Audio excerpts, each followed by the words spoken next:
அனுபவிக்க முடியாது அவங்க ஹிருதயத்தில். அதான் புரிஞ்சுக்கணும். அதனால் இதெல்லாம் தூக்கி எறிஞ்சிடணும். தான் பெரியாள் காண்பிச்சு இந்த மனப்பான்மைலாம் தூக்கி எறிஞ்சிட்டு பாகவதர்கள் இடத்துல அடக்கத்தோட பணிவோடு அந்த பாகவதத்தை கேட்டு தெரிஞ்சுக்கணும். அவர்கள் உள்ளத்தில் தான் இந்த பக்தி ரசம் ததும்பும். சரிங்களா? இது போன்ற உள்ளத்தில் பாகவத ரசம் நிலை கொள்ளாது. ஆகவே பாகவதம் உண்மையிலேயே பாகவத்துக்குள்ளே பிரவேசிக்கிற இந்த பாகவதம் படிக்கிறவங்க இல்லை கேட்குறவங்க மனதில் பொறாமை இல்லாதவன், நிம்மதியான நன்மை நாடும் உள்ளம், பிறருக்கு நலனை விரும்பக்கூடிய உள்ளம் உடையவனாக இருப்பவனால் மட்டும்தான் இந்த பாகவதத்துக்குள்ளே நுழைய முடியும். பிறருக்கு கெடுதி மனசால் நினச்சிட்டாலும் பாகவதம் நாட் அலவுட். கிருஷ்ணர் உள்ளே அலோட் பண்ண மாட்டாராம். அதனால் இந்த பொறாமை முதலிய துவேஷங்கள், அதனால் பலன்களை உத்தேசித்து பகவான்களை பக்தி பண்ணுறது, இதெல்லாம் தூக்கி எறிஞ்சு அதுதான் இந்த உண்மையான பிரேம தர்மம்.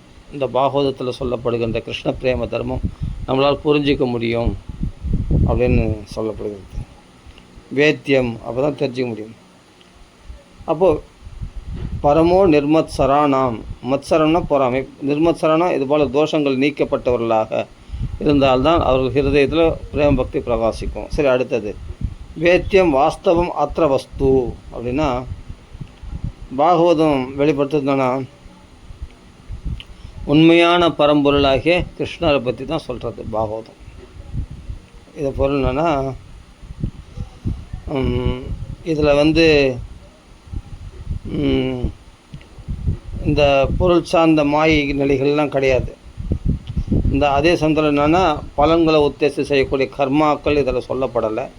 ரெண்டாவது என்னென்னா மனத்தால் கட்டிய கற்பனை தத்துவங்கள், இமேஜினேஷன், நான் ஆத்மா இது அப்படின்னு, அதாவது வரட்டு வேதாந்தங்கள், அதெல்லாம் இதில் சொல்லப்படலை. இதில் பூரா இந்த மனோதத்துவ கற்பனைகளும் கபட தர்மங்களும் நீக்கப்பட்டது. இதில் பரமசத்தியமாகிய ஸ்ரீ கிருஷ்ணருடைய என்ன சொல்கிறது, வேத்தியம் வாஸ்தவம் அத்திர வஸ்து, அந்த வஸ்துவாகிய கிருஷ்ண பரமாத்மாவுடைய பற்றி அவர் வாஸ்தவமாக வேத்தியம் வாஸ்தவம் அத்திர வஸ்து, அந்த கிருஷ்ணனுடைய பற்றி சம்பந்தமான வாஸ்தவமான விஷயங்களை இதில் சொல்லப்பட்டிருக்கு. வாஸ்தவமான விஷயங்கள்னால் என்ன, அந்த வஸ்துவை பற்றி வாஸ்தவமான விஷயங்கள் என்ன, ஸ்ரீகிருஷ்ணன் சம்பந்தமான வாஸ்தவமான விஷயங்கள் என்ன அப்படின்னா, பகவானுடைய சரீரம்னா என்ன, பகவானுடைய உலகங்கள் எப்படி இருக்குது, பகவானுடைய சகாக்கள் யார், பகவானுடைய ஆயுதங்கள், பகவானுடைய லீலைகள், பகவானுடைய அவதாரங்கள், அப்படிப்பட்ட அவனுடைய பெருமைகளையே இதில் சொல்லப்பட்டிருக்கிறது. அதெல்லாம் இதில் தெரிஞ்சுக்கலாம். அப்படின்றது தான் வேத்தியம், தெரிஞ்சுக்கலாம். வேத்தியம் வாஸ்தவம் அத்திர வஸ்து அப்படின்ற பதத்துக்கு அழகாக வைஷ்ணவ வியாக்கியங்கள் கொடுக்குறாங்க. பரமசக்தி ஸ்ரீகிருஷ்ணன் நித்திய சரீரம், அவருடைய நித்திய லீலைகள், அவர் நித்திய ரசம் மட்டுமே என்று வைஷ்ணவர்கள் இதுக்கு வியாக்கியானம் பண்ணியிருக்காங்க பாகவதத்துக்கு, இந்த ஸ்லோகத்துக்கு. அப்போ இதில் நம்ம என்ன தெரிஞ்சுக்கலாம், நித்தியமான பகவான் சரீரங்கள், பகவான் கிருஷ்ணருடைய ரூபம் என்ன, வைகுண்ட ரூபம் என்ன, இதெல்லாம் தெரிஞ்சுக்கலாம். பகவானுடைய லீலைகள்லாம் என்னென்ன லீலைகள், 90 அத்தியாயம் கிருஷ்ண லீலைகள், இதெல்லாம் தெரிஞ்சுக்கலாம். பகவானுடைய அவதார கதைகள்லாம் தெரிஞ்சுக்கலாம். அப்போது இதுதான் வேத்தியம் வாஸ்தவம் அத்திர வஸ்து. அந்த பரம்பொருளாகிய வஸ்து கிருஷ்ணனுடைய லீலைகள், அவனுடைய அவதார லீலைகள், அவனுடைய கிருஷ்ணனுடைய லீலைகள் எல்லாமே நித்தியமானது. அவனுடைய சரீரம் எல்லாமே நித்தியமானது. அவன் சச்சிதானந்த ஸ்வரூபம். அதனால் எல்லாமே பவித்திரமானது. இவைகளை படிக்கிறதுனாலே நாமெல்லாம் சிவதம் பரம பவித்திரம் அடைவோம், மங்களத்தை அடைவோம், கல்யாணத்தை அடைவோம். பரம கல்யாணம் அப்படின்னா, கல்யாணம்னா மங்களம் அப்படின்னு சொல்கிறோம் இல்லையா, அதை அடைவோம். அதனால் பாகவதத்தில் சொல்லப்படக்கூடிய விஷயம் வஸ்து அதாவது ஒரே பரம வாஸ்தவ பொருள், அதாவது கிருஷ்ணர் தான். அதுதான் இல்லையா. சிவதம் அப்படின்னா பாகவதம் சிவம் தர, அதாவது உயர்ந்த கல்யாணத்தை மங்களத்தை தரக்கூடியது இந்த பாகவதம். இதெல்லாம் நம்ம ஏற்கனவே பார்த்தாச்சு, ஒரு சுருக்கமாக அப்படி பார்த்துட்டு வரோம். இது தாபத்திரைய உன்மூலனம். சிவதம்னா உணரர்த்தம் என்னென்னா, பிறப்புன்ற துயரத்திலேருந்து நம்மளை விடுதலை பண்ணி ஆன்மீக ஆனந்தத்தை பகவானுடைய நித்திய சேவையை நம்மளுக்கு வழங்கக்கூடியது இந்த பாகவதம். பகவான் நாம சொன்னாலும் சேவை தான், பாகவதம் படித்தாலும் சேவை தான், பாகவதம் கேட்டாலும் சேவை தான், பகவத் சம்பந்தமாக எது செய்தாலும் அது சேவை தான். நான் பகவானுடைய தாசன் அப்படின்ற நிலையிலிருந்து நம்மளை பயிற்சி பண்ண வைக்கிறது தான் இந்த பாகவதமே. அந்த பயிற்சி என்னன்னு தான் இந்த பாகவதத்தில் சொல்லிக் கொடுக்குறது. புரியுதுங்களா? பகவானை அணுகுற முறை. சரி, அப்போது என்ன மங்களம் ஏற்படும் அப்படின்னா, மெயினாக பிறப்பிறப்பு துயரத்திலிருந்து விடுதலை, ஆன்மீகமான ஆனந்தம் நமக்கு உண்டாகும், நித்தியமான பகவானுடைய சேவை ஏற்படும். இவை அனைத்தும் வழங்கக்கூடிய கிரந்தம். இதை விட ஒரு மங்களகரமான ஒரு விஷயம் வேறு என்ன இருக்க முடியும்? அதான் சிவதம். அப்போ தாபத்திரைய உன்மூலனம். என்ன மங்களம் ஏற்படும்? பிறப்பிறப்பு நல்லா புரிஞ்சுக்கணும். என்ன மங்களம், என்ன சிவதம்னா என்ன அர்த்தம்? அதுக்கு விளக்கம் என்ன? வைஷ்ணவர் சொல்கிறாங்க, பிறப்பிறப்புலேருந்து நம்மளுக்கு விடுதலை உண்டாகும், ஆன்மீக ஆனந்தம் உண்டாகும், பகவானுடைய நித்திய சேவை நமக்கு கிடைக்கும். இதுதான் உண்மையான மங்களம். இதுதான் இவை அனைத்தையும் வழங்கக்கூடிய கிரந்தம் இந்த பாகவதம். அந்த முறைகள்லாம் நம்ம சொல்லிக் கொடுக்க போகுது இந்த பாகவதம். சரி, அப்போ தாபத்திரைய உன்மூலனம், 3 துயரங்களின் வேற அப்படியே அறுத்தெறிஞ்சிடுமா. அப்படியேப்பட்டது 3 தாபங்கள்லாம் என்ன? அதான் பார்த்தோம். ஆத்தியாத்மிகம், உடல் மனசனால் வரக்கூடிய துன்பங்கள், உடலால் வியாதிகள், மனசனால் கவலைகள். ஆதி பௌதிகம், பிற ஜீவராசிகளால் வரக்கூடிய துன்பங்கள். ஆதி தெய்வீகம், இயற்கை சீற்றங்கள், அதாவது என்னென்னா பஞ்சபூதங்களால் ஏற்படக்கூடிய இல்லை அதிசய சக்திகளால் அந்த உயர்ந்த சக்தி, அந்த இயற்கை சக்திகளால் ஏற்படக்கூடிய துன்பங்கள். பஞ்சபூதங்களால், நெருப்புனால் பிரளயம் உண்டாச்சு, வீடு தீப்பற்றி எரிஞ்சது, இல்லைன்னா சுனாமி வந்தது, ஆகாசத்தில் எரிக்கொல்லி விழுந்தது, இடி விழுந்தது அப்படின்னு சொல்கிறோம் இல்லையா? இதெல்லாம் இந்த பஞ்சபூதங்களால் ஏற்படக்கூடிய தாபங்கள்லாம் ஆதி தெய்வீகம் அப்படின்னு சொல்கிறோம். இந்த 3 வித தாபங்கள், அத்தியாத்மிகம், அதிபௌதிகம், அதி தெய்வீகம், 3 வித தாபங்கள் பாதிக்காது. இந்த 3 வித தாபங்களையும் வேரோட அழித்தெறிந்துடும் இந்த பாகவதம் அப்படின்னு சொல்லப்படுது. பாகவதம் இந்த தாபங்களை வெறுமனே தணிப்பதில்லை, வேறு முதல் பிடுங்கி எறிகிறது. சும்மா மேலோட்டமாக போகிறதுல இந்த தாபங்களை வேரோடு பிடுங்கி எரிஞ்சது தான் இது இந்த பாகவதம். அப்படியேப்பட்ட பாகம். கிம்பா பரிஹி அப்படின்னா என்ன அர்த்தம்? பாகவதத்துக்கு இணை எதுவுமே கிடையாது அப்படின்றத ஒரு வைஷ்ணவர் வியாக்கியானம் பண்ணியிருக்கார். விஸ்வநாத சக்கரவர்த்தி தாகூர் மகாத்மா, வைஷ்ணவ சம்பிரதாயத்தில் வரவங்க, அவங்களும் அப்படி வியாக்கியானம் பண்ணியிருக்காங்க. என்னென்னா, பாகவத்துக்கு கிம்பா பரைஹி அப்படின்னா இதுக்கு பாகவத்துக்கு இணையாக எதுவுமே கிடையாது அப்படின்றார். பிற வேதங்கள்லாம் தேவையானவை என்றாலும் பாகவதம் அவற்றின் சாரமும் உச்சமும் ஆகும். அந்த வேதங்களுடைய சாரம் பாகவதம். சாரம் தான் நம்மளுக்கு முக்கியம். மரத்தை விட மரத்தில் இருக்கிற பழம்தான் நம்மளுக்கு முக்கியம். அந்த பழமே கஷ்ட பிறகு இன்னொரு மரத்தை திரும்பி பார்க்கணும். உனக்கு கூடையாக பழம் நிறைய இருக்குது, எவ்வளோ வேணாலும் சாப்பிட்டுட்டே இருக்கலாம். பழம் தீராது. இது அமிர்த ரசம், இது அழியாத ரசம், இது அதனால் சாப்பிட்டுட்டே இருக்கோம். அதே சமயத்தில் ரொம்ப உச்சமானது, இது உயர்ந்த பலனை கொடுக்கக்கூடியது. வேதங்களால் கிடைக்கக்கூடிய பலனை விட பாகவதத்தில் உயர்ந்த பலன் கொடுக்கக்கூடியது. அப்படினால பாகவதம் அதனால் சொல்கிறார் கிம்பா பரைஹி.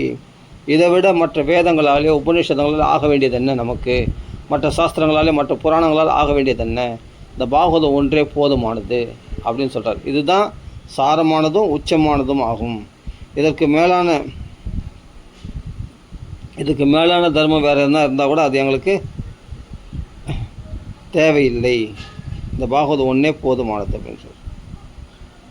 அம்மா சொல்கிற சத்யா ஹிருதி அவருத்தியதே.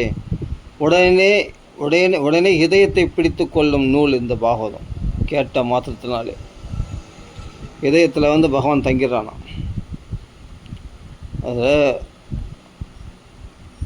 வைஷ்ணவருடைய வியாக்கியானங்களை படிக்கும்போது அது அற்புதமாக இருக்கும். அந்த ஸ்லோகத்து வியாக்கியானம் பாகவதம் வேகமாக உடனடியாக இதயத்தில் பகவான் சந்நிதியை உருவாக்குகிறது. நம்ம ஹிருதயத்தை பகவத் சன்னிதானமாக மாற்றித்தான் அங்கே வாசம் பண்ணுறது. நிபந்தனை அப்படின்னா என்னென்னா, கிருதிபிகி சுஸ்ரூஷுபிகி. அப்போது சுஸ்ரூஷுன்னா என்ன? கேட்கறது. கேட்கணுன்னு இருதயத்தில் ஆசையை வளர்த்து கொள்ளணும். பாகவதம் கேட்கணுன்ற ஆசையை நமக்குள்ளே வளர்த்து கொள்ளது தான் சுஸ்ரூஷுபிஹி அப்படின்னா கேட்கணுன்ற ஆசையை வளர்த்துக்குது. பாகவதம் கேட்கணுன்ற ஆசையை வளர்த்து கொள்வது அது கிருதிபிகி. அது மாதிரி ஒரு பாக்கியவான்கள் புண்ணியசாலிகளால் தான் அது மாதிரி ஆசையை வளர்த்து கொள்வார்களாம். எல்லாரும் வளர்த்து கொள்ள மாட்டாங்களாம். அதுதான் இங்கே சொல்கிறார். பணிவுடன் சிரம் சாய்த்து செவிமடுக்கும். அப்போது சுஸ்ரூஷுபின்னா அந்த சுஸ்ரூஷ அப்படின்னா ஒரு குருநாதருக்கு ஒரு சிஷ்யன் எப்படி பணிவிட எப்படி தாழ்மையாக இருப்பானோ அந்த பணிவோடு அந்த பணிவான மனப்பான்மையோடு சிரம் சாய்த்து செவிமடுக்க துடிக்கும் நல்ல சுபாவம். அப்போ என்னன்னா அதை கேட்கணுன்ற நிலையில் ஆவல் நமக்குள்ளே தயாராக இருக்கணும். அந்த நல்ல பாவம் உள்ளவர் அதை கேட்கும்போது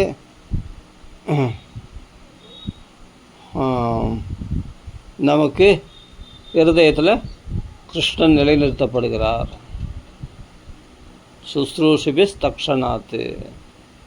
அந்த க்ஷணத்திலேயே இருதயத்தில் கிருஷ்ணன் நம்ம ஹிருதயத்தில் தெரிகிறார், நிலைநிறுத்தப்படுகிறார்.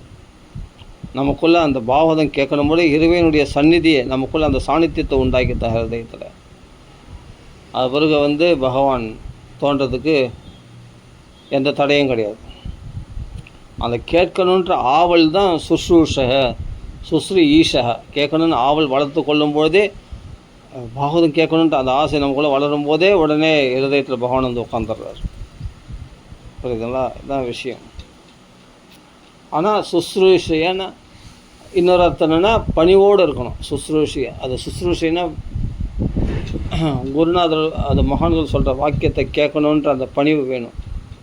அது சிறம் சாய்த்து கேட்க வேண்டும். அப்படியேப்பட்ட கிரந்தம் இந்த பாகவதம்.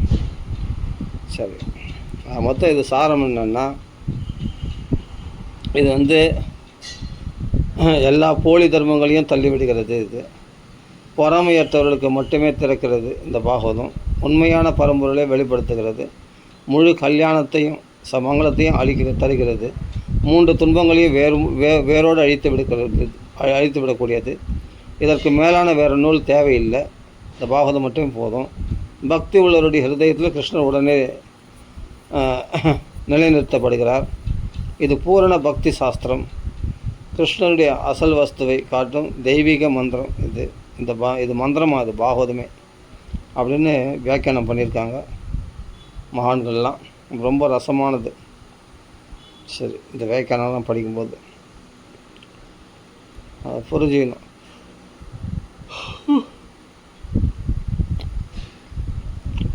அதனால் மோட்சம் வரைக்கும் சுயநலம் கபட தர்மம் அப்படின்னு சொல்லப்படுது. மோட்சம் கூட ஒரு பலனை எதிர்பார்க்குற விஷயந்தான். அதை கூட பக்தர்கள் விரும்ப மாட்டாங்களாம் பாகவதர்கள். 4 வித பக்திகளும் விரும்ப மாட்டாங்க அப்படின்ட்டு கபில வாசுதேவரும் சொல்கிறார் பாகவதத்தில். அது வேதங்கள் தர்மம் அர்த்தம் காமம் மோட்சம் என 4 வித புருஷார்த்தங்களையும் விரும்ப மாட்டாங்க. தர்மம் அர்த்தம் காமம் மோட்சம் 4 புருஷார்த்தம் விரும்ப மாட்டாங்க. 4மே கைதவன்னு தள்ளிட்டாங்க வேறு பாகவதர்கள். வைஷ்ணவர்கள் 4 விரும்ப மாட்டாங்க. அப்போ சொர்க்கலோகத்தை விரும்புவாங்க, பிரம்மலோகத்தை விரும்புவாங்க, அதெல்லாம் விரும்ப மாட்டாங்க. அப்படியாப்பட்டவர்களுக்கு தான் இந்த பாகவதற்கும் எந்த ஆசையும் அற்றவர்களுக்கு அந்த கிருஷ்ண பிரேமையை மட்டும் அன்பை மட்டும் விரும்புகிறவங்களுக்கு தான் இந்த பாகவதம் நல்லா பிரகாசிக்கும். யாரிடத்துல துவேஷம் பாராட்டாமல், அதான் நிர்மத் சரணம். ஆசைகள் இல்லாத மட்டும் இல்லை, கோபமும் இருக்கக்கூடாது, துவேஷம்.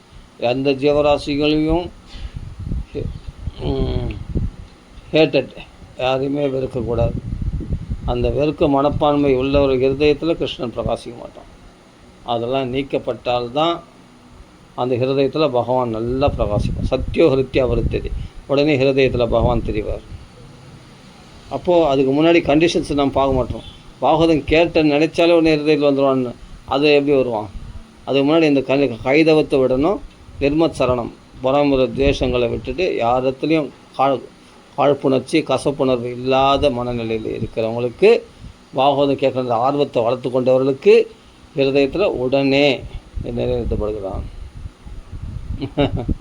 அப்போது இந்த தர்ம புரோஜித கைதவன்ற ஸ்லோகத்தில் எவ்வளவு கண்டிஷன்ஸ் நம்மளுக்கு விதிச்சு, என்ன மனநோக்கத்தோடு பாகவதம் கேட்கணும், எப்படி இந்த பாகவத்தை அணுகணும், இந்த பாகவத்தில் என்ன சொல்லப்பட்டு இருக்கிறது, பகவானுடைய லீலைகள், பகவானுடைய சரீரம், பகவானுடைய நித்தியமான ஆனந்தம் என்ன அப்படின்னு அவருடைய உலகங்கள் எல்லாமே வர்ணிச்சிருக்கிறது. அதான் வேத்தியம் வாஸ்தவம் அற்ற வஸ்து சிவதம்.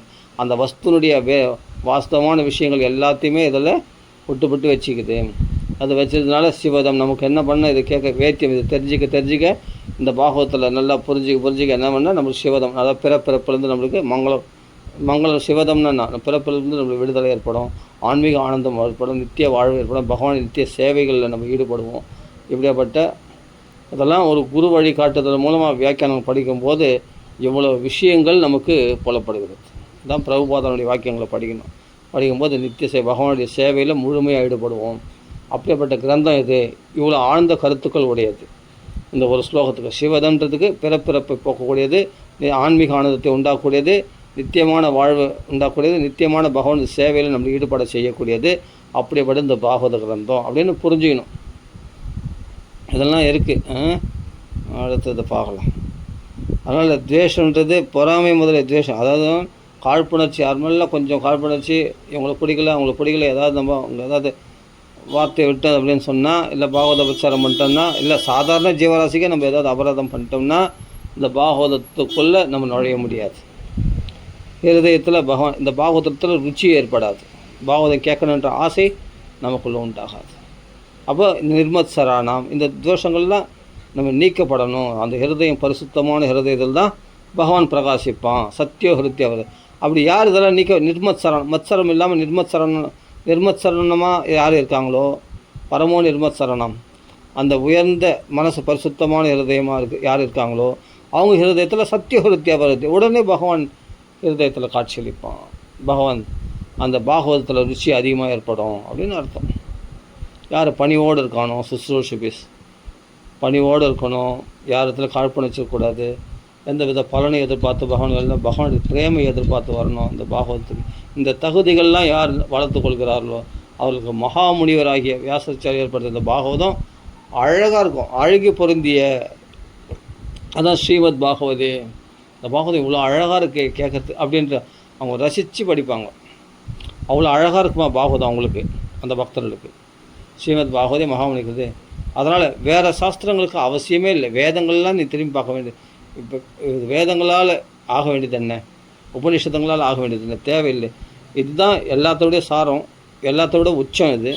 அப்படின்னும் போது இதை விட உயர்ந்ததாக வேறு எதுவும் சொல்ல முடியாது. அப்படின்னும் போது வேறு சாஸ்திரங்கள் ஏதாவது பலன் கொடுக்குறதா இருந்தால் கூட அது வேணாம், இந்த பாகவதம் ஒன்றே போதும் அப்படின்ற நிலைக்கு நம்மளை பக்குவத்துக்கு கொண்டு வந்தது தான். இவ்வளோ ஆழ்ந்த கருத்துக்கள் இருக்குது இந்த 2வது ஸ்லோகத்துக்கு.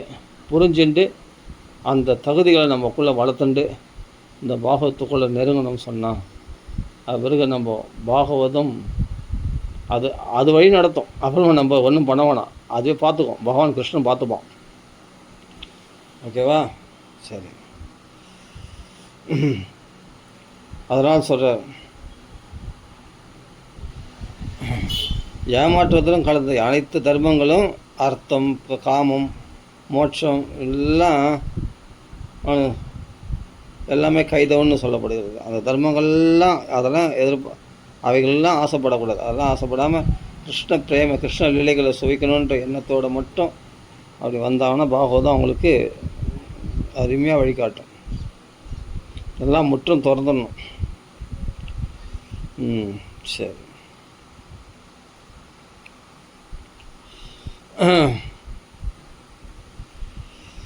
எப்பவுமே பாகவதம் நிர்மத் சரணம், எல்லாருக்கும் நன்மை, எல்லோரும் கிருஷ்ண பக்தி வந்துடுவாங்களா, அதான் உண்மையான நன்மை. பிற ஜீவராசிகள் நலன் விரும்பணும்னு சொன்னால், இப்போ ஒரு எறும்பு பார்க்குறோம், ஒரு பறவைகளை பார்க்குறோம். இப்போ ஹரே கிருஷ்ணா மகாமந்திரம் சொல்லும்போது அவைகள்லாம் கேட்குது, அவர்கள்லாம் உன்னத ஸ்திதி அடையும் இல்லையா அப்படின்னு நினைக்கணுமா. இந்த பகவான் நாமம், இந்த பாகவதம் படிக்கிறோம், இந்த செய்திகள்லாம் கேட்கறதுனால அவர்கள் காதலும் விழுதுனால அக்ஞான சுகிருதி, அவர்களும் உயர்ந்த நிலை அடைவார்கள். அப்போ உண்மையிலே பிற ஜீவராசிகள் நலன் விரும்புகிறோன்னா என்ன விரும்பணும், அவங்களுக்கும் கிருஷ்ண பக்தி உண்டாகணும் அப்படின்றத விரும்பினா தான் உனக்குள்ளே கிருஷ்ண பக்தி அதிகமாக பிரகாசிக்கும். இதான் நீ மற்றவங்களுக்கு நல்லது விரும்புகிறன்னா அவங்களுக்கு நல்ல சொத்து சுகம்லாம் வளரணும், அதான் நல்லது வரும், அது கிடையாது. கிருஷ்ண பக்தியை பிரச்சாரம் பண்ணி எல்லாருக்கும் கிருஷ்ண பக்தியை புகட்டுறதுக்கு பற்றி தான், இதுதான் உண்மையான நலன் விரும்பி, அவன் தான் உண்மையான நலன் விரும்பி சொல்கிறது புரிஞ்சுக்கணும். என்ன நலன் விரும்பி? பொறாமை. அவன் பக்தியில் வந்துட்டான்னா அவன் பக்தியில் முன்னேற்றம் அடையணும். பிறருக்குள்ளே நம்ம மற்ற பக்தி பிரச்சாரம் பண்ணோன்னா, பகவான் நாம பிரச்சாரம் பண்ணுறோன்னா, அது பக்தியில் முன்னேற்றம் அடைய செய்கிறது தான் உண்மையாக அவங்களுக்கு நம்ம நன்மையை விரும்புகிறோம். இதான் உண்மையான நன்மையை விரும்புகிறது. நீ வேறு எந்த பணம் காசு உதவி செய்யறதெல்லாம் கூட நன்மை தான். ஆனால் எல்லாத்தோட உயர்ந்த நலன் விரும்பி நீ எதனால் நீ உயர்ந்த நலன் விரும்பினா பாகவத பிரச்சாரம் பண்ணுறது தான். பக்தி பிரச்சாரம் பண்ணி அவர்கள் பக்திக்கு ஆயுஷ்னு அதில் பகவன் நாம சொல்ல வச்சு இந்த பாகவதம் கேட்க வைக்கிறது தான், இந்த இஸ்கான் புஸ்தகங்களை படிக்க வைக்கிறது தான் உயர்ந்த நன்மை நீ செய்கிற அந்த ஜீவனுக்கு. இதுதான் விஷயம். அப்போ இந்த மனப்பான்மையோடு எல்லா ஜீவராசிகளையும் பார்க்கணும். அவங்களாம் கிருஷ்ண பக்தி வந்துட மாட்டாங்களா, அவங்களாம் பாகவதம் கேட்க மாட்டாங்களா அப்படின்ட்டு அவங்கள பற்றி நினச்சின்னா அவங்களுக்கு நலன் விரும்புகிறேன்னு அர்த்தம். இதை விட சிறந்த நலன் விரும்பி வேறு யாரும் இருக்க முடியாது. அதனால தான் பாகவதர்கள் தான் சிறந்த நலன் விரும்பிகள். இதை புரிஞ்சுக்கணும். சரி, ஓகே. அதனால் இப்படி அஞ்ஞானத்தில் கோவப்பட்டு எரிச்சலில் இப்படி கஷ்டப்பட்டுன்னு இருக்காங்களே, உலக விஷயங்களை பேசி மனசை கலங்கப்படுத்திருக்காங்களே, இந்த உயர்ந்த விஷயங்களை பேசி மனசை பரிசுத்தப்படுத்திக்கலாமே அப்படின்ட்டு அவங்கள நினச்சி நம்ம வருத்தப்படணும். அப்படி ஏங்கணும். பகவானே இவங்களுக்கெல்லாம் ஒரு நல்ல புத்தி கொடுத்து இவங்கெல்லாம் கிருஷ்ண பக்தி வர வைக்க மாட்டியா, பாகவதம் படிக்க வைக்க மாட்டியா அப்படின்னு ஏங்கணும். இது பகவான் விரும்புகிறார் இதெல்லாம். அப்போது அப்படி விரும்புகிற மனசில் கிருஷ்ணன் தன் பக்தி கொடுக்க மாட்டாரா? தன்னிடத்தில் உண்மையான பிரேமையை கொடுக்க மாட்டார்? தாராளமாக கொடுப்பார். ஏன்னா எப்போ உன் மனசு கலங்க நீங்குதுன்னா இது மாதிரி எல்லாரையும் பாகவதம் கேட்க வைக்கணும், பகவான் நாம சொல்ல வைக்கணுன்ற இந்த பகவத் சேவையில் நீ ஈடுபடும் போது தான் உன் மனசு பரிசுத்தமாகுது. இதெல்லாம் ஒரு சாதுக்களுடைய சங்கத்திலேருந்து தெரிஞ்சிக்க வேண்டிய விஷயம். இதெல்லாம் நாமளாக புரிஞ்சிக்க முடியாது. இதெல்லாம் பக்குவமாக சாதுக்களோட பழகி பேசி புரிஞ்சிக்கொள்ள வேண்டிய விஷயம். இதெல்லாம் அதுதான் உண்மையான நல விரும்பி. அவன் தான் நிர்மத் சரணம். அவன் தான் யார் இடத்துல பொறாமை இல்லாதவன். சதாம் அவன் தான் உண்மையான சாது. அவர் தான் உண்மையான சாது. ஓகே, எவ்வளோ விஷயம் இருக்குது இந்த ஒரு ஸ்லோகத்துக்கு, இவ்வளோ ஆழ்ந்த கருத்துக்கள் இருக்குது. நம்மளுக்கு என்ன புரியுது சொல்லும் பார்க்கலாம். நாமளாம் படித்து அதெல்லாம் புரிஞ்சிக்க முடியுமா? எதுவுமே ஒரு குரு வழியில் மகான்கள் வழியில் போனால் தான் இந்த வார்த்தைக்கு இந்த சிவதன்றதுக்கு மங்களன்றது இதுதான் நான் உண்மையான மங்களம். நான் ஏதோ உலகத்தில் பணம் காசு சொத்து அடையது தான் உண்மையான மங்களம் நினச்சினே கிடையாது. பிறப்பிலிருந்து விடுதலை அடையது தான் உண்மையான ஆன்மீக ஆனந்தமாகிய கிருஷ்ண பக்தி அடையது தான் உண்மையான மங்களமாக. இதெல்லாம் சொல்லியிருக்கு வைஷ்ணவ உபன்யாசத்தில், வைஷ்ணவருடைய உபதேசத்தில் கிருஷ்ண பிரபுபாதா சொல்கிறாரு. அப்போது உண்மையான ஆனந்தம் என்ன, உண்மையான மங்களம் என்ன, உண்மையான கஷ்டங்கள் நீங்கிறதுனா என்ன, இதெல்லாம் நம்ம தெரிஞ்சுக்கணும். சரி,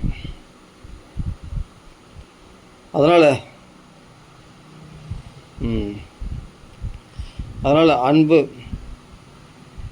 பாகவதம்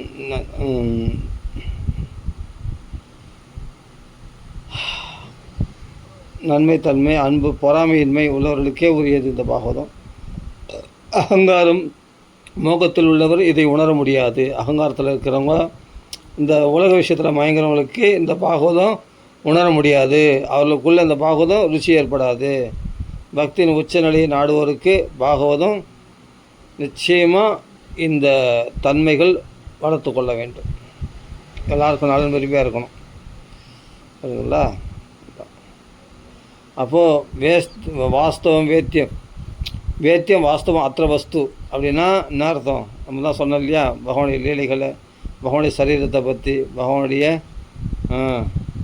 தன்மைகள் பற்றி, பகவானுடைய குணங்களை பற்றி, அவருடைய கல்யாண குணங்களை பற்றி வர்ணிச்சிருக்கிற இந்த பாகவதத்தில் நாம் படித்தா தான் அவருடைய அவதாரங்கள் இதெல்லாம் தெரிஞ்சுக்க தான் வேத்தியம் வாஸ்தவம் அத்திர வஸ்து. கிருஷ்ணனை பற்றி, அதே பொருளில் அவனுடைய பரதத்துவம், கிருஷ்ணனுடைய உயர்ந்த தத்துவம் என்ன, பரதத்துவம் என்ன, அவருடைய உயர்ந்த ஈஸ்வரத்தன்மை என்ன, இதெல்லாம் தெரிஞ்சுக்கிறது தான் வாஸ்தவமான வஸ்து பற்றி தெரிஞ்சுக்கிறதுக்கு. வேத்தியம் வாஸ்தவமான வஸ்துவை தெரிஞ்சுக்கிறது தான் இந்த பாகவதத்தில் சொல்லப்பட்டிருக்கிறது. வாஸ்தவமான வஸ்து கிருஷ்ணனுடைய பெருமைகளை பற்றி, கிருஷ்ணனுடைய சம்பந்தமாக இருக்கக்கூடிய லீலைகளை பற்றிலாம், கிருஷ்ணனுடைய சரீரத்தை பற்றி, கிருஷ்ணனுடைய உலகங்களை பற்றி, கிருஷ்ணனுடைய அவதாரங்களை பற்றிலாம் தெரிஞ்சுக்கிறது தான் வாஸ்தவமான விஷயத்தை நம்ம சரியாக தெரிஞ்சுக்கிறோம், கிருஷ்ணனுடைய சம்பந்தமான விஷயங்களை அப்படின்னு புரிஞ்சுக்கணும். அதான் வேத்தியம், தெரிஞ்சுக்கிறது. ஓகேவா? சரி, ஓகே.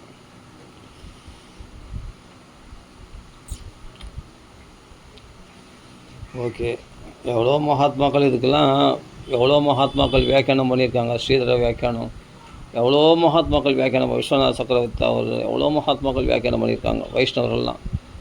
அதெல்லாம் பிரபுபாதா இதெல்லாம் கோட் பண்ணி தான் நமக்கு கொடுக்குறாரு. அவர் சொந்த கற்பனையாக கொடுக்குறாரு. எல்லாம் ஆச்சாரியர்கள் கொடுத்த அந்த வழிமுறையை தான் நமக்கு இந்த பாகவதத்தில் விளக்கமாக வியாக்கியானம் பண்ணி கொடுக்குறாரு நமக்கு. இதை புரிஞ்சுக்கணும். அவர் எவ்வளோ கஷ்டப்பட்டுருக்காரு இந்த பாகவத்தை வச்சு, பாகவதம் எழுதுறதுக்குன்னு யோசித்து பார்க்கணும். நம்ம இவ்வளோ பெருசாக இருக்குது, படிக்கிறதுக்கு கஷ்டப்படுறோம், ஆனால் அவர் இது எழுதுறதுக்கு எவ்வளோ கஷ்டப்பட்டுருப்பார், அதை யோசிக்கணும். அதனால் மகான்கள் வாக்கில் பாகவதம் கேட்டு இந்த ஸ்லோகத்துக்கு சரியாக தெரிஞ்சுக்கிட்டோம்னா நாம் ஒரு உண்மையான பாகவதம் படித்தது திருப்தி நமக்கு ஏற்படும் கண்டிப்பாக. அடுத்தது நிகம கல்பதரோர் கலிதம் பலம் சுகமுகாது. உண்மையான பரபிரம யாரோ ஸ்ரீ கிருஷ்ணனை தான் இந்த நூல் உணர்த்துகிறது, இந்த பாகவதம் உணர்த்துகிறது இல்லையா? 3 வித துன்பங்களையும் போக்கிவிடக்கூடியது இந்த பாகவதம். வியாசர் இது தெய்வீக அனுபவத்தில் எழுதியதால், அதாவது சமாதினா அனுஸ்மர தத் விசேஷிதம் சொன்னார் இல்லையா? சமாதி நிலையிலிருந்து அந்த அனுபவத்தில், தெய்வீக அனுபவத்திலேருந்து எழுதுந்தான் அந்த பாகவதம். சாதாரண விஷயம் இல்லை இந்த பாகவதம். அதான் மகாமுனி கிருதே அப்படின்றார். எந்த நிலை அந்த மகாமுனி எழுதுந்து எந்த நிலையிலேருந்து எழுதினார்னா, அது வல்லபாச்சாரியார் சொல்கிறாரு. அதாவது வியாசர் தன்னுடைய தெய்வீக அனுபவத்தில் எழுதிய நூலாக அந்த பாகவதம். அதனால் இதுக்கு சமமான நூல் வேறு எதுவுமே இல்லையா.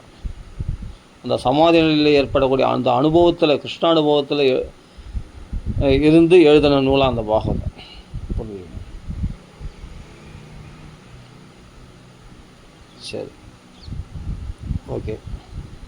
ஆனால் இதுக்கு தேவைன்னா நிபந்தனைனா பக்தி மற்றும் அதை கேட்கணுன்றது ஆர்வம் நமக்குள்ளே, அந்த சுஸ்ரு ஈஷை அது கேட்கணுன்ற ஆர்வத்தை நமக்குள்ளே வளர்த்து கொள்ளணும். அது பக்தர்கள் சங்கத்தில் தான் கிடைக்கும். அந்த கிருஷ்ண கதையில் ருச்சி சியான் மகத் சேவையா விப்ராஹா வாசுதேவ கதா ருச்சி சியான் மகத் சேவையா. மகான்களுடைய சேவை சாதுக்களுடைய சங்கத்தில் இருந்தால் தான் இந்த வாசுதேவ கதையில் நம்மளுக்கு ருச்சி ஏற்படும். பின்னாடியே சொல்ல போகிறாங்க. சரி, இப்போ அடுத்தது பார்க்கலாமா? நிகம கல்பதரோர் கலிதம், அருமையான ஸ்லோகம். நிகம கல்பதரோர் கலிதம் பலம் சுகமுகாது அமிர்தத்ரவ சம்யுதம் பிபத பாகவதம் ரசமாலயம் முகுரஹோ ரசிகா புவி பாவுகாக. அருமையான ஸ்லோகம். அதுக்கெல்லாம் வியாக்கியானம் படித்தோம்னா, சில பிரபுபாதா வியாக்கியானங்கள் படித்தோன்னா ரொம்ப அற்புதமான விளக்கங்கள். அதை படிக்கிற டைம் ஆச்சு, முடியாது, படிக்க முடியாது. ஏன்னா இப்போ 30 நிமிஷம் ஆகிப்போச்சு, 33 நிமிஷம் ஆகிப்போச்சு. பார்க்கலாம். அதனால் இந்த பாகவதம் பழுத்த கனி. இந்த பாகவதம் ஸ்ரீ சுகதேவனுடைய வாயால் பிழிந்து எடுத்து கொடுத்ததால் வெறும் ரசமயமாக சுகாச்சாரியர் எப்பவுமே இது அமிர்தம் போல பரமானந்த ரசத்தால் நிரம்பியுள்ளது. வியாசர் எழுதுந்தான் 17 புராணமும். ஆனால் அதுக்கெல்லாம் மகிமை இந்த 18ஆம் புராணம் பாகவத்துக்கு ஏன் அவ்வளோ மகிமைன்னா, இது சுகாச்சாரியாரால், ஒரு மகாத்மா சுவானுபவத்தில் அப்படியே ஒரு பிரம்மனிஷ்டரால் அதை பிழிந்து நமக்கு பாகவதமாக கொடுத்தாரு இல்லையா? அதனால தான் இவ்வளோ மகிமை இந்த பாகவதத்துக்கு. எப்பவுமே ஒரு வைஷ்ணவர் வாக்கில் பாகவதம் கேட்டால் தான், எத்தனையோ பேர்கள் வாக்கில் பாகவதம் கேட்டாலும் ஒரு வைஷ்ணவர் வாக்கில் பாகவதம் கேட்கும்போது ரொம்ப சுவையாக இருக்கும்.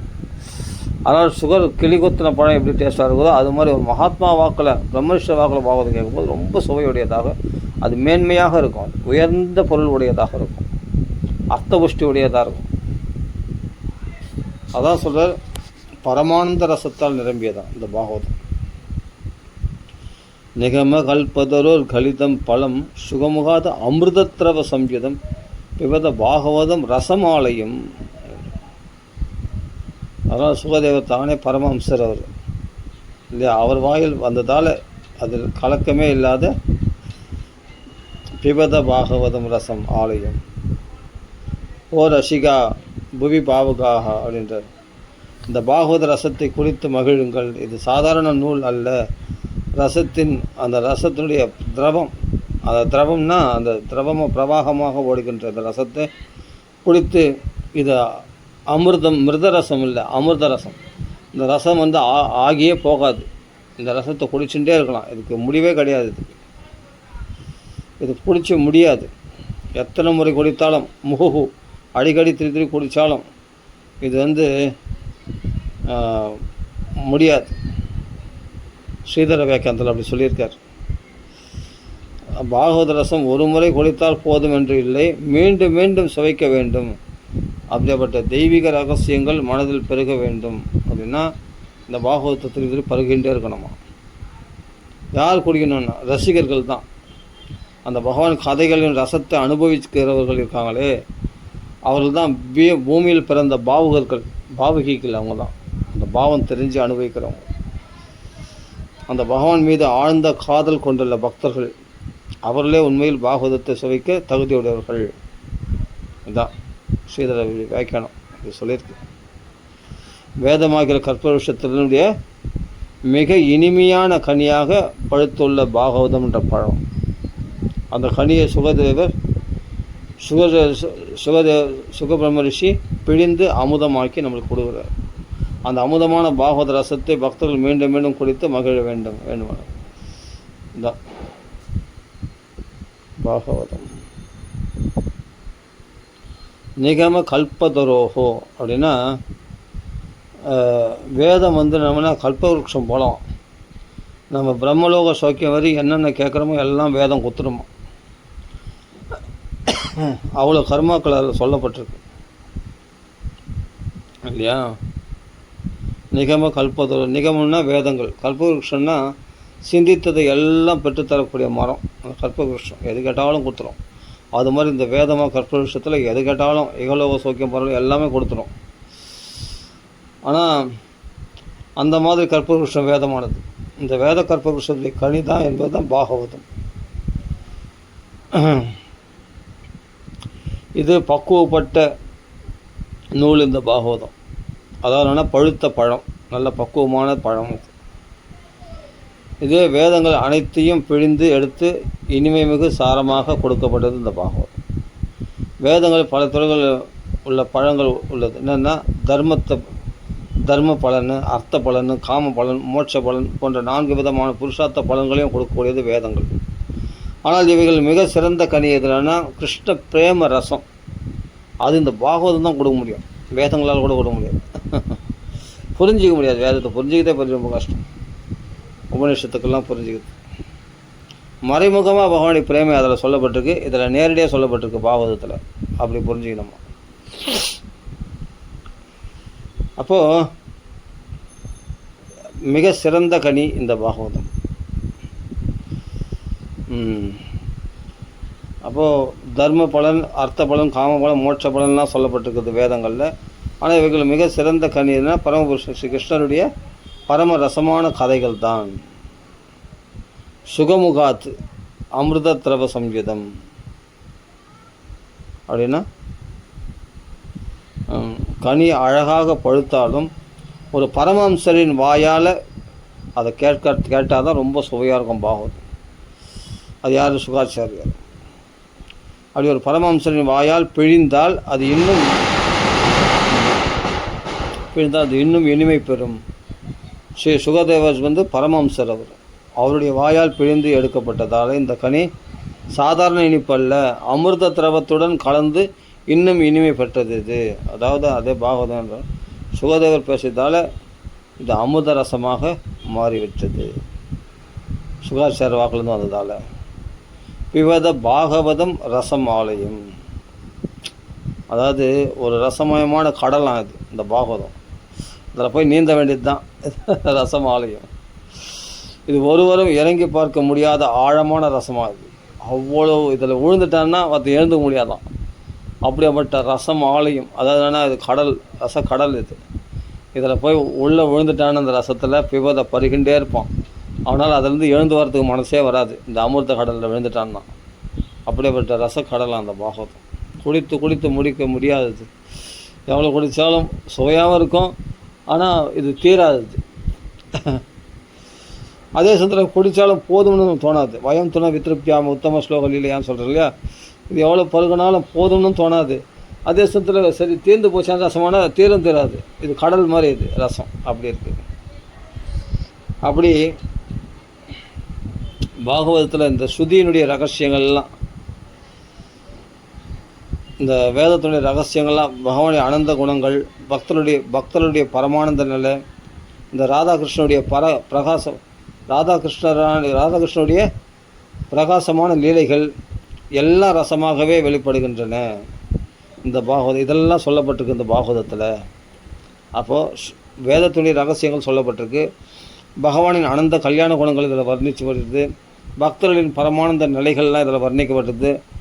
அது பிரகலாதனுடைய நிலை, கோபிகளுடைய நிலை, அந்த பரமானந்த நிலை, அந்த பிரேம நிலைகள்லாம் வர்ணிக்கப்பட்டிருக்கிறது. இந்த ராதாகிருஷ்ணனுடைய பராகாசமான அந்த லீலைகள்லாம் ரொம்ப விரிவாக வர்ணிக்கப்பட்டிருக்கிறது. எல்லாம் ரசமயமாகவே இருக்கக்கூடிய கிரந்தம் இந்த பாகவதம். அதனால் இதை பிபத, இதை பருகு, இதை குடியுங்கள். இதில் கொட்டை இல்லை, தோல் இல்லை, கடைசி சாப்பிட்டு ஒன்றுமே இல்லை. இதில் அப்படியே பருக வேண்டியது, அப்படியே ரசமாக குடிக்க வேண்டியது தான். பிபத, இதை குடியுங்கள், இதை இந்த அமிர்தத்தை பருகுங்கள். அதனால் பாகவதத்தை கேட்கவும் பார்க்கவும், அதையே சிந்திக்கவும், நேரடியாக ரசம் குடிப்பது போல் அனுபவிக்க வேண்டும் அப்படின்னு சொல்லப்பட்டு. முஹு அஹோ ரசிகா பூமி பாவகாக. அருமையான ஒரு விளக்கம் சொல்கிறாரு வியாக்கியானத்தில். மகான்கள் வைஷ்ணவர்கள் சொல்கிறாங்க, இதை ரசிகர்கள் தான் குடிக்க முடியுமா, பக்தர்கள் பாவகர்கள் தான் குடிக்க முடியுமா. ரசிகர்கள் என்றால் யாருன்னா, கிருஷ்ணருடைய குணங்கள், அவருடைய ரூபம், அவருடைய லீலை, அவருடைய நாமங்கள், அவருடைய ரூபங்கள், அவருடைய குணங்கள், அவருடைய நாமங்கள், இவைகளில் ரசிக்க தகுதி உள்ளவர்கள். இவங்களை ரசித்து அவனுடைய குணங்களை பற்றி பேசலாம், அவருடைய நாமங்களுடைய புகழை பேசலாம், அவருடைய லீலைகளை பற்றி பேசலாம். எவ்வளோ விஷயம் இருக்குது கிருஷ்ணனை பற்றி பேசுறதுக்கு. அதெல்லாம் அந்த உயர்ந்த தன்மைகளுடைய அந்த பெருமைகளை தெரிஞ்சவங்க தான் இவற்றை ரசிக்க தகுதி உள்ளவர்கள். அவர்கள் தான் பாவுகர்கள். என்றால் கிருஷ்ணரின் மீது உணர்ச்சி கொண்டுள்ளவர்கள். பக்தி என்பதே அவர்களின் உடல் நாடிகள் ஓடும் ஜீவனாக இருக்கும். அது ரத்தத்தில் கலந்துருக்கணும். அந்த கிருஷ்ண உணர்ச்சி, கிருஷ்ண உணர்வு, அவர் தான் பாவுகர்கள். கிருஷ்ணனுடைய நாமத்தை கேட்ட மாத்திரத்தில், கிருஷ்ணனுடைய குணங்களை கேட்ட மாத்திரத்தில், கிருஷ்ணனுடைய அந்த லீலைகளை ஸ்மரண, ராதேன்னு சொன்ன உடனே அப்படியே 6 மாதம் சமாதியில் போய்ட்டு வரோம் சுகாச்சாரியர். அப்போ அவர் எப்படியாப்பட்ட பாகவதராக இருப்பார், அவர் வாக்கில் கேட்குற பாகவதம் எப்படி இருக்கும் யோசிச்சுக்க. அந்த அனுபவத்தில் இருக்கிற, உச்ச நிலையில் இருக்கிற அனுபவத்தில் இருக்கிறவங்களுக்கு தான் இந்த பாகவதம் ரொம்ப ரொம்ப அனுபவமாக இருக்கும். அவர் வாக்கில் கேட்குறவங்களுக்கு அந்த அனுபவம் ஏற்பட்டோம், பரிசுத்துக்கு ஏற்பட்ட மாதிரி இல்லையா. அப்படியேப்பட்ட அந்த பாகவதம் கிருஷ்ண பக்தியானது நாடி நரம்புகள்லாம் அது ஜீவனாக ஓடக்கூடிய அப்படியேப்பட்ட உயிர் நாடியில் கலந்துருக்கணும் அந்த பக்தி ரசம். அவர்களுக்கு இந்த பாகவதம் தேன் மாதிரி இனிக்கும். ஓடும் ஜீவன் யார்? பாவுகர்கள். அவர்கள் தான் பாவுகர்கள். அந்த கிருஷ்ணன் மீது உணர்ச்சி கொண்டுள்ளவர்கள். பக்தி என்பதே அவர்களின் உடல் நாடிகளில் ஓடும் ஜீவனாக இருக்கும். அதான் சொல்கிறேன்னு, தவ கதாமிரதம் தப்த ஜீவனம். அப்படி கதாமிரதத்திலேயே ஜீவனை வைத்து கொண்டிருப்பவர்கள் சனகாதி முனிவர்கள், கோபிகைகள் எல்லாமே. அப்படி இரத்த குழல்கள், நாடி நரம்புகள் அந்த கிருஷ்ண கதையிலேயே ஊறி இருப்பவர்கள் அவர்கள்லாம். அதனால் பூவியில் பிறந்த பகவத் ரசிகர்கள் அவங்க தான். இந்த பாகவத அமுதத்தை மீண்டும் மீண்டும் குடியுங்கள், பருகுங்கள், படுகுங்கள். ஏன் முகுன்னா அடிக்கடி பருகிக்கொண்டே இருங்கள் அப்படின்னு சொல்கிறாரு. பக்தி ரசம் ஒருபோதும் சலித்து விடாது. மீண்டும் குடிக்கும்போது புதிதான சுவை உண்டாகுமா, நவரசம் உண்டாகும் பாகவதம் படிக்கும்போது ஓதணும். அப்படியேப்பட்டது. ஆனால் வேதம் ஒரு கற்ப விருஷத்தில் இப்போ சாரமாக என்னென்னா, வேதம் ஒரு கற்ப விருஷத்தில் அதில் மிக சிறந்த கனி பாகவதம். அந்த கனி பரமாம்சர் அதில் பரமஹம்சராகக்கூடிய பாகவதலால் தான் அதை சுவைக்க முடியும். அந்த பரமஹம்சருடைய வாக்குலேருந்து வந்தது தான் பாகவதம். அது சுகதேவர் பிழிந்து அமுதமாக பக்தர்களுக்கு கொடுத்தார். இப்போது அந்த அமுதத்தை பக்தர்கள் மீண்டும் மீண்டும் குடித்து மகிழ வேண்டும். இது ஸ்ரீமத் பாகவதத்தின் அத்தனை எளிய ஆனாலும் மிக ஆழமான அறிகுறி. அதாவது பாகவதம் ரொம்ப சுலபமாக இருக்குன்னு நினைக்கிறோம், ஆனால் ஆழமான கருத்துக்கள் உடையது இந்த பாகவதத்தில் ஒவ்வொரு ஸ்லோகமும். அப்படி பொறுமையாக படித்து மகான்கள் வாக்கில் கேட்டு தெரிஞ்சுக்கணும் இந்த பாகவதத்தை. அப்போ தான் பாகவதத்தை சுவைக்க முடியும். சரி, ஓகே.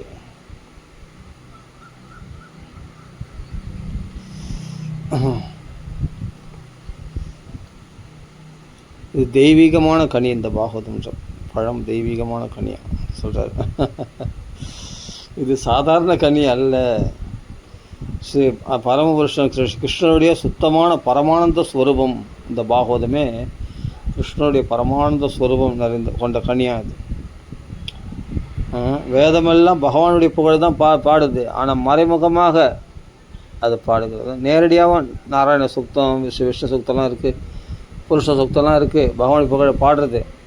ஆனாலும் சில இடத்துல எல்லாத்துடைய நோக்கம், வேதத்தை சொல்லக்கூடிய யாகங்கள், யக்ஞங்கள், கிரியைகள், தபசு எல்லாத்துடைய நோக்கம் வாசுதேவன் தான் இல்லையா? அதனால் வேதத்துடைய முழு நோக்கமே கிருஷ்ணன் தான். இதில் எந்த வித சந்தேகம் கிடையாது. வேதமெல்லாம் அவரை பற்றி தான் கூறுகின்றது. அதனால் அந்த வேத கற்பவருஷத்தில் வெளிப்படுத்தக்கூடிய முழு சாரமே என்னென்னா இந்த கிருஷ்ணன் தான் அப்படின்னு பாகவதத்தில் நமக்கு தெளிவாக சொல்கிறது.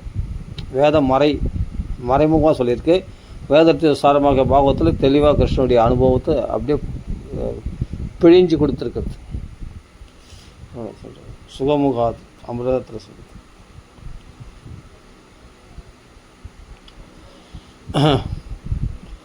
பரமானந்த ரசம் இந்த பாகவதம். இது சுவருடைய வாயால் வெளிப்பட்டதில் அமிர்தம் போல் ஆனது. சரி, ஓகே, இதெல்லாம் ஓகே. பரமஹம்சருடைய மன அனுபவம், ஸ்வானுபவத்தோடு சொன்னது பாகவதம் இல்லையா? அதனால் சுத்த ஞான நிலையில் இருந்ததால் பாகவத்தின் வார்த்தைகள் களங்கம் இல்லாத சுத்தமான வார்த்தைகளாக நமக்கு வெளிப்படுகிறது. யார்? சுகாச்சார வாக்கிலிருந்து வெளிப்பட்டதால். அப்படியே பரமானந்த ரசம் உடைய இந்த காம குரோதாதிகளால் மாசடையாதவை, அப்படிப்பட்ட பரிசுத்தமான ரசம் நிறைஞ்சது இந்த பாகவதம் அப்படின்னு வைஷ்ணவர்கள்லாம் இப்படி வியாக்கியானம் பண்ணியிருக்காங்க. சரி, ஓகே. இது ரசாலயம், ரசத்தினுடைய இல்லமாக அது, ரசத்தினுடைய வீடாக அது, ரசத்துடைய இருப்பிடமாக ரசக்கடலாம் அது அப்படிலாம் சொல்லியிருக்காங்க. பிரேம ரசம் நிரம்பிய நூலாம் அது. அப்படிப்பட்ட பாகவதத்தில் ஞான ரசம், பக்தி ரசம், வீர ரசம், நவரசங்களும் இதில் இருக்குது. அவ்வளோ ரசங்களும் இதில் பூர்ணமாக இருக்குதான் அப்படின்லாம் சொல்கிறாரு. பிரபுபாதா விளக்கத்தில் பார்த்தா விளக்கமாக சொல்லியிருக்காரு, பார்க்கலாம். பிரேம ரசம் முழுமையாக அடங்கியிருக்கிறது இந்த பாகவத்தில்.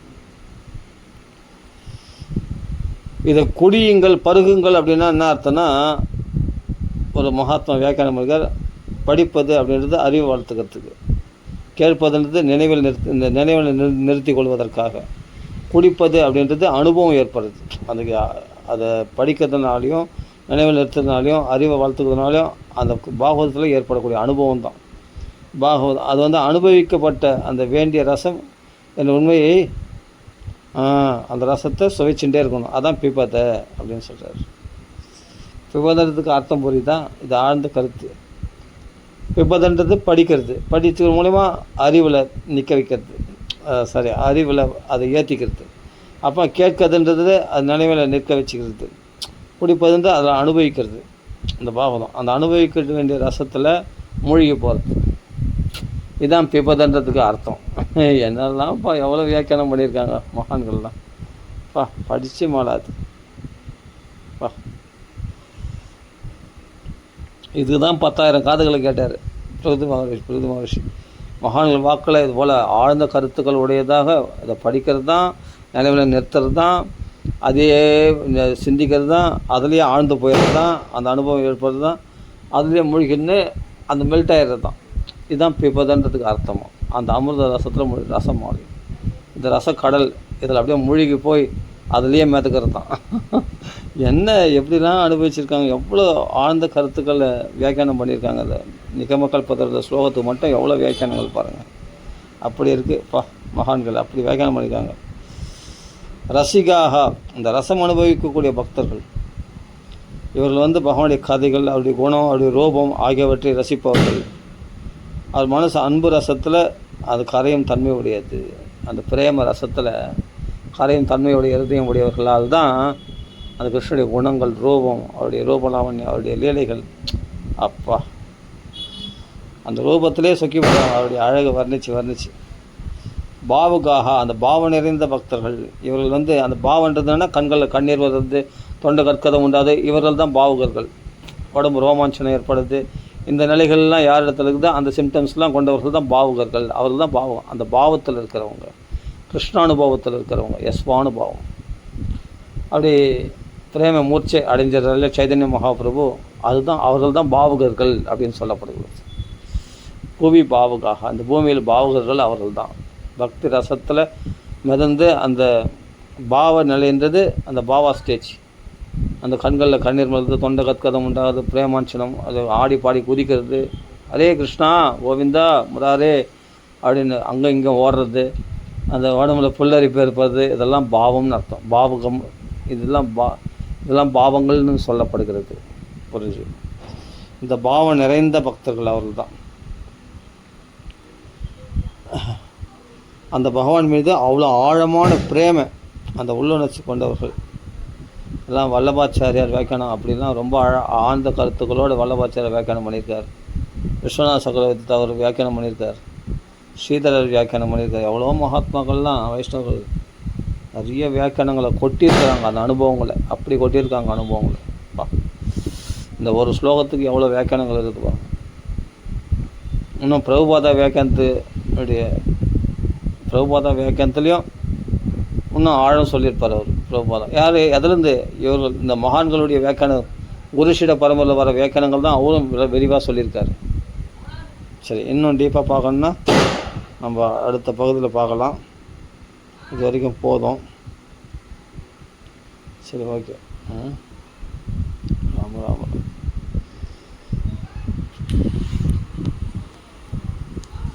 அந்த பாவம் ஏற்படணும், அந்த கிருஷ்ண பக்தி பாவம், பிரேம, கண்களில் கண்ணீர் மல்லும்.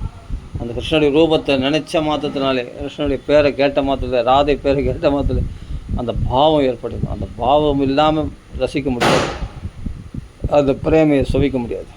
அப்படி இருக்கும். அதை உண்டாக்கக்கூடியது இந்த பாகவதம். சரி, பூர்த்தி பண்ணிப்போம். இன்னும் நான் இந்த வியாக்கியானங்கள்லாம் சொல்லப்பட்டுக்குன்னு கொஞ்சம் இப்போ ஒரு கோடிட்டு காட்டினேன், அவ்வளோதான். இன்னும் ஃபுல்லாக படிக்கல. இந்த நிகமக்கல் பத ஸ்லோகத்துக்கு இன்னும் வியாக்கியானம் இருக்குது. இன்னும் வியாக்கியானம் முடிஞ்சிச்சுன்னு நினைக்காதீங்க. இன்னும் வியாக்கியானம் இருக்குது. அது பிரபோதாவுடைய வார்த்தைகளை படித்து நம்ம பொறுமையாக அதை அனுபவிக்கலாம் இந்த ஒரு ஸ்லோகத்துக்கு. ஓகேவா?